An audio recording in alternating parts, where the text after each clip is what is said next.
अक्सर जब आप काम नहीं करते हो तो रोते हो। रोना इसलिए पड़ रहा है क्योंकि समझ में आ रहा है कि हारने वाले हो। ये बातें मैं कह रहा हूँ आशा नौटियाल जी के लिए।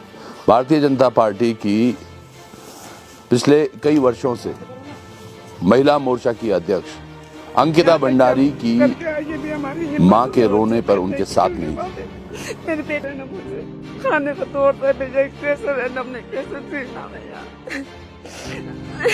उन तमाम महिलाओं के रोने पर उनके साथ नहीं थी जिन्होंने अपनों को खोया, जिन्होंने स्वास्थ्य सेवाओं के लचरपन की वजह से अपनों को खोया, उनके साथ तो नहीं रोई। तो आज रोने की क्या जरूरत पड़ी? और जनता जान रही है आप रो क्यों रहे हो। यही तो करते आए हो आप, और यही एक्चुअल आपका जो राजनीति करने का आइडिया है, यही है। थोड़ा सा वुमन कार्ड, थोड़ा सा रो लो, और रोते रोते आप अपनी बात कहोगे तो जनता क्या मान लेगी। आप पिछले 10 साल का क्यों नहीं कार्यकाल अपना बता रहे हो कि हमने 10 साल में करा क्या है, या फिर 5 साल महिला मोर्चा अध्यक्ष रहते हुए आपने क्या किया? किस महिला के साथ आप खड़े हुए हैं? और गरीब परिवारों में जहां आप जाकर आज दीदी बुली कर रहे हो, तो क्या चाहिए करना?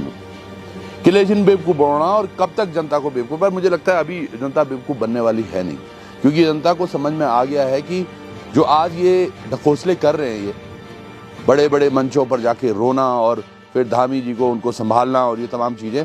धामी जी, ये तो केवल आशा जी रोई, रिजल्ट आने पर आप भी रोएंगे मुझे लगता है, क्योंकि जो जनता को आपने आंसू रुलाए हैं ना, जो युवाओं के साथ छल किया है। अभी अभी आपने वो रोजगार के नाम पर कुछ पोस्ट जो युवाओं की थी, आपने उनको खुद जाके नियुक्ति पत्र दिए थे, उनकी भी नियुक्तियां नहीं हुई हैं। कई जगह पर आपने जो प्रोमिसेस किए वो प्रोमिसेस पूरे नहीं हुए। आज हमारी सड़कों के हाल, हमारी शिक्षा के हाल, हमारे स्वास्थ्य के हाल बेहाल हैं। केदारनाथ की जनता अब जान चुकी है, मान चुकी है कि हाँ, उनका एक हीरा आ चुका है, और आप ये सब बरगलाना अब बंद करें। मैं तो ये मानता हूं कि केदारनाथ विधानसभा में जो लोग केदारनाथ धाम से प्यार करते हैं, वो भाजपा और कांग्रेस दोनों दलों को नकारने वाले हैं, क्योंकि दोनों ने केवल केदारनाथ मंदिर के इर्द गिर्द ही अपनी राजनीतिक अभी सीढ़ी पकड़ी हुई है। क्यों नहीं ये बाहर जाते? क्यों नहीं विकास के मॉडल पर बात करते? क्यों नहीं ये मुद्दों पर बात करते? एक तरफ मैं देख रहा हूं मनोज रावत जी, उनको क्या पता केदारनाथ धाम को एक पत्थर के रूप में आप बताने की प्रयास कर रहे हैं।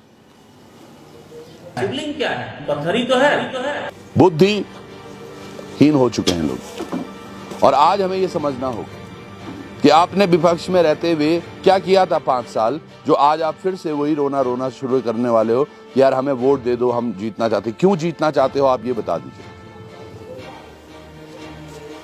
आप समझिएगा, आज उत्तराखंड की और केदारनाथ विधानसभा की जनता जाग चुकी है। उनको समझ में आ रहा है कि किसने क्या किया है।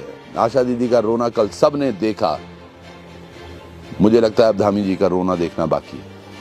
पर आज चाहे छल हो, बल हो, ये सब करेंगे, और ये कपट से परे जनता अब की बार सवाल जरूर पूछेगी। जनता पूछेगी अगर आप घर पर जाओगे कि आपने पिछले वर्षों से हमारे साथ क्या किया।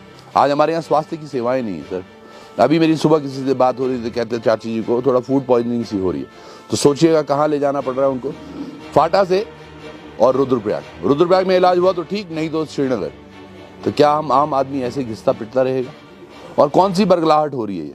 मैं तो ये मान के चल रहा हूं, जो आदमी केदारनाथ धाम से प्यार करता है, जिसको बाबा श्री केदार का आशीर्वाद चाहिए, जिसके घर में बाबा श्री केदार की मर्जी से, या यूं कहें उनके आशीर्वाद से घर की रोटी चल रही है ना, वो अब की बार भाजपा कांग्रेस को वोट नहीं करेगा। वो वोट करेगा अपने उस बच्चे को, अपने उस युवा साथी को, अपने उस बेटे को, जो उनके लिए अब आवाज उठाने वाले। तो जुड़े रहिएगा, रोइएगा नहीं, अभी रोना और बाकी है। आंसू बचा के रखिएगा, क्योंकि अभी अंकिता की मां के बराबर आंसू के एक बूंद नहीं रोए हुआ।